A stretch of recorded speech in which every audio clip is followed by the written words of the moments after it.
ఉచిత IUI and IVF consultation కోసం సంప్రదించండి 29. నమస్తే రమ్మగారు. నమస్తే జయ. చందమామ కథ ఏదైనా చెప్తారండి? విచిత్రమైన వ్యాధి కథ చెప్తాం. వ్యాధుల్లో టైటిలే చాలా విచిత్రంగా ఉంది రమ్మగారు. వ్యాధుల్లో విచిత్రాలు ఉండవు. కొన్ని జబ్బులే ట్రికీగా ఉంటాయి. కొంతమంది ట్రికీ బిహేవియర్ తో దాన్ని జబ్బుగా పరిణమింప చేసుకుంటారు. ఈ మధ్య కాలంలో అయితే మరీ ఎక్కువైపోయినాయండి. అసలు అది ఎందుకు వస్తుందో తెలీదు. అది జెంటికల్ గా వస్తుందా లేకపోతే మన అలవాట్ల వల్ల వస్తుందా, ఏ రీజన్ తెలియదండి. విచిత్రమైన జబ్బులు రమ్మగారు. అవును, ఆటో ఇమ్యూన్ డిసీజెస్ అంటారు. ఎందుకు వస్తుంది? పిల్లలు చక్కగా శుభ్రంగా పళ్ళల్లే ఉంటారు. సడన్ గా వాడికి ఏదో జబ్బు చేస్తుంది. ఎందుకు అలా వచ్చిందో ఎవరికీ తెలియదు. ఓహో, డబ్బులు ఖర్చు అయిపోతాయి, పిల్లలేమో వెళ్ళిపోతారు, అమ్మ నాన్నలకి పాపం. అవునండి, లోకాన్ని మిగిల్చి వెళ్ళిపోవటమే. అబ్బో, పెద్దవాళ్ళకు కూడా అలాగే వస్తున్నాయి క్యాన్సర్. పేర్లు చెప్పకో, ఆ పేరు ఎత్తుకోకూడదు. అసలు భయం వేస్తోంది. ప్రతి పక్కింట్లోనూ ఉంది. అవునండి. ఈ విచిత్రమైన వ్యాధి ఇంకా విచిత్రమైంది. ఒక ఊళ్ళో, పల్లెటూరులో ఓ సాయమ్మ, రంగన్న భార్యాభర్తలు ఉన్నారు. వీళ్ళు ఏంటంటే కొంచెం పెద్దవాళ్ళు అయిపోయారు, మధ్య వయస్సు దాటారు, పిల్లలు కలగల. వాళ్ళిద్దరే ఉంటుండేవాళ్ళు. ఏదో చిన్న పొన్న వాదనలు మొదలుపెట్టి చిలికి గాలివానయ్యి ఆ రంగన్న పెళ్ళాన్ని 4 కొట్టి రుసరుసలాడుతూ బయటికి వెళ్ళిపోయేవాడు. ఎప్పుడూ దెబ్బలు తినేది. మళ్ళీ సాయంత్రం మామూలుగానే ఉంటాడు. ఓకే. ఈ దెబ్బలు తిని ఒక దశలో అనిపించిందంటే ఎప్పుడైనా వీడిని కూడా చితకొట్టిచ్చేయాలి. ఇటీవల కాలంలో ఈ మాటలు వింటున్నాం. ఒకసారి పోలీస్ స్టేషన్లో పెట్టి ఉతికిచ్చేసేయాలి అని భర్తలను ఉతికించాలని భావించే భార్యలు ఇప్పుడు కనపడుతున్నారు బాగా. పాతకాలంలో కూడా ఉండేవాళ్ళు. ఎవరైనా సరే వీడిని తంతే గానీ ఆ తన్నుల నొప్పేంటో వీడికి తెలియదు. ఇంత వయసు వచ్చింది, ఇంకా నేను దెబ్బలు తినాలా అలా అనిపించేది. ఊరికే కొట్లాడుకునేవాళ్ళు. చివరికి అది 4 దెబ్బల్లో పరిణమించి గొడవ సద్దుమణుగుతూ ఉండేది. ఒకనాడు ఇలాగే ఏదో భార్యాభర్త మాట్లాడుకుని ఆయన పెళ్ళాన్ని కవ్వించి 4 పిడిగుద్దులు గుద్ది అడవికి కట్టెలు కొట్టుకురావడానికి వెళ్ళిపోయాడు. ఆవిడ ఎప్పుడెప్పుడు అని చూస్తున్న అవకాశం ఆ రోజు వెతుక్కుంటూ వచ్చిందనమాట. ఏమైంది? అటాగా రంగన్న అటు వెళ్ళిపోయాక ఒక అరగంట గంట తర్వాత ఈవిడేదో మెల్లిగా లేచి ఇంట్లో పని చేసుకుంటుంటే జమీందార్ గారి పని వాళ్ళు ఒక 4 వచ్చారు. మంచి ఆజాన్ బాహులు, పాలేళ్ళు జమీందార్ గారి దగ్గర ఇంట్లో ఉన్నారు.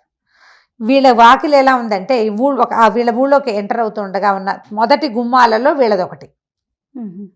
వాళ్ళు ఊళ్ళోకి వచ్చి మిగిలిన గుమ్మాలు కాస్త గడియలు పెట్టున్నాయి బయట వైపు. పొలం పనులకు వెళ్ళిపోయి, ఇక్కడ పొలం పనులు లేవు వీళ్ళకి. ఆయన కొట్టలు కొట్టడానికి వెళ్ళాడు, ఈవిడ ఇంట్లోనే ఉంది. గుమ్మం జారేస్తుంది.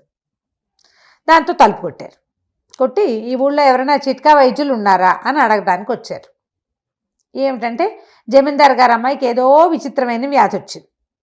ఆ వ్యాధికి గుణం కనపట్టాల ఎంతమంది వైద్యులు వచ్చినా. అందుకని ఏదైనా చిట్కా వైద్యం ఫలిస్తుందని ప్రతి ఊరికి 4 సైనికులను చొప్పున పంపారు.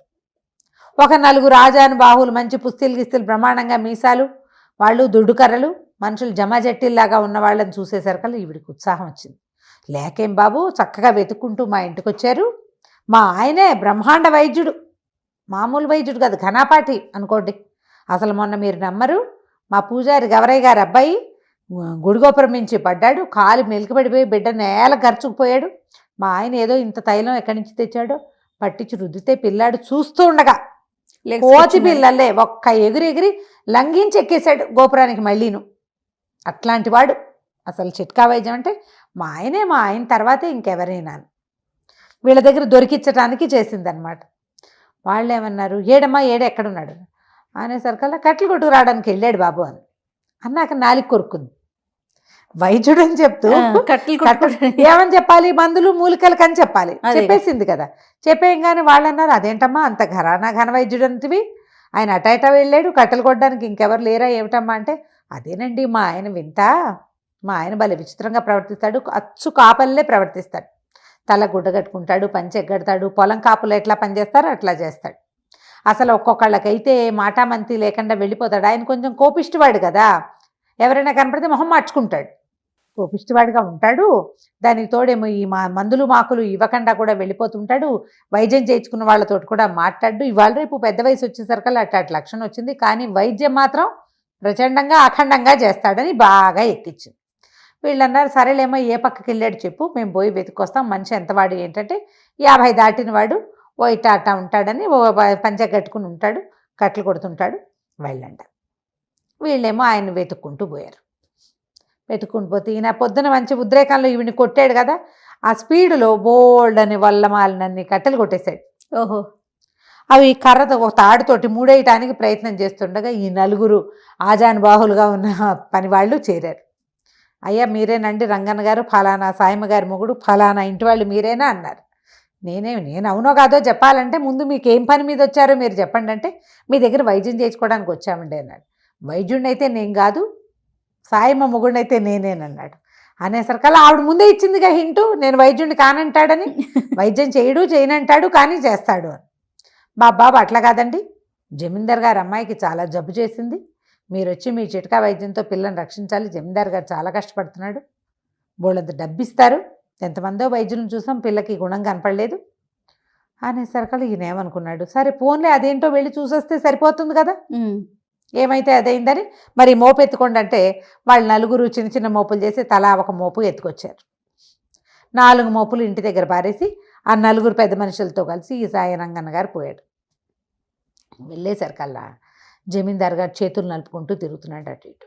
మా పిల్లకి అస్సలు బాగలేదు, మాట పడిపోయింది ఉన్నట్టుంది.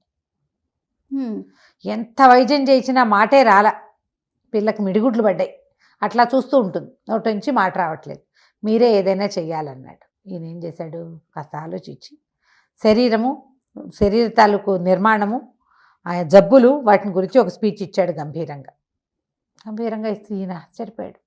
చూస్తే మనిషి బాగున్నాడు, 50 ఏళ్ళు దాటాడంటే ఏదో పిచ్చి వేషాలు వేయడు, మంచివాడే అయి ఉంటాడు. కాకపోతే ఈయన ఇచ్చిన స్పీచ్లో కొన్ని తేడాలు ఉన్నాయి. అదేమిటంటే చిన్నప్పటి నుంచి నేను విన్నాను గుండె ఎడం పక్కన ఉందని నాకు తెలుసు, మీరు ఏదో కుడి పక్కన ఉందని చెప్తున్నారు ఏమిటండి అన్నాడు. అనగానే ఈయన సర్దుకుని ఏమన్నాడంటే, ఇది వరకు అటే ఉండేదండి, కాలక్రమాన ఈ మనుషులు ఎగురులు దూకుళ్ళు ఎక్కువ ఎడం పక్కకి జరిగిపోయింది, మరి మీ పిల్లని చూపించండి అన్నాడు.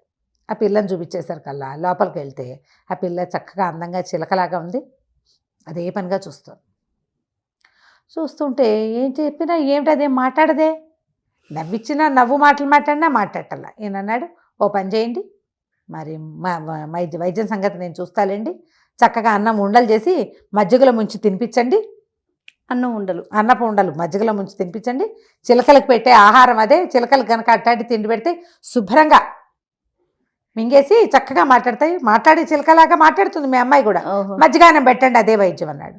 రోజు పెడుతూనే ఉన్నామండి అన్నారు వీళ్ళు.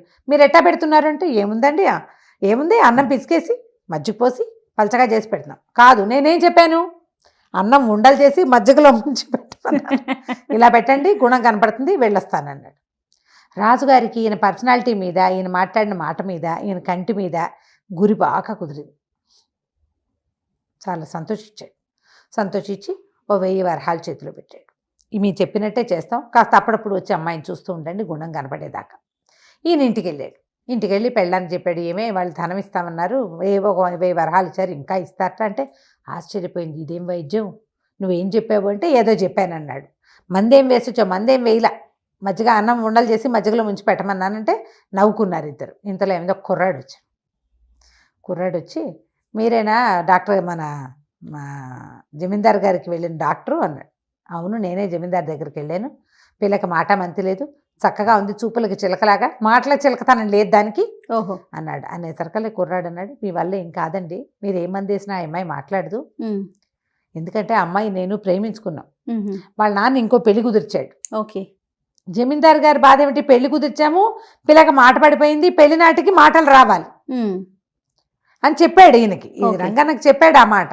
ఈ కుర్రాడు ఏం చెప్పాడంటే, పెళ్లి కుదిర్చారు కాబట్టి అమ్మాయి మాట్లాడటం మానేసింది, ఇది జబ్బును పడిపోయింది కాబట్టి పెళ్ళి ఆగిపోయింది, సంబంధం వాళ్ళు సిద్ధంగానే ఉన్నారు, ఏనాడు ఈ పిల్ల జబ్బు కుదిరితే ఆ రోజు పెళ్లి చేసుకోవడానికి, ఆ జబ్బు కుదిరే జబ్బు కాదండి అనగానే ఆ రంగన్న అన్నాడు, ఎందుకు నాయన ఈ బాధ అంతా, నువ్వు రా నాతోటి అని చెప్పేసి 3వ రోజున ఆ కుర్రాన్ని వెంబడి పెట్టుకుని రాజస్థానానికి తీసుకుపోతే పిల్లని చూస్తానన్నాడు. మీరు చెప్పినట్టుగానే అన్నం పెట్టామండి, ఏం గుణం కనపడలేదు అన్నాడు. ఇప్పుడు కనపడుతుంది కాదండి గుణం, నన్ను లోపల పంపించండి అన్నాడు.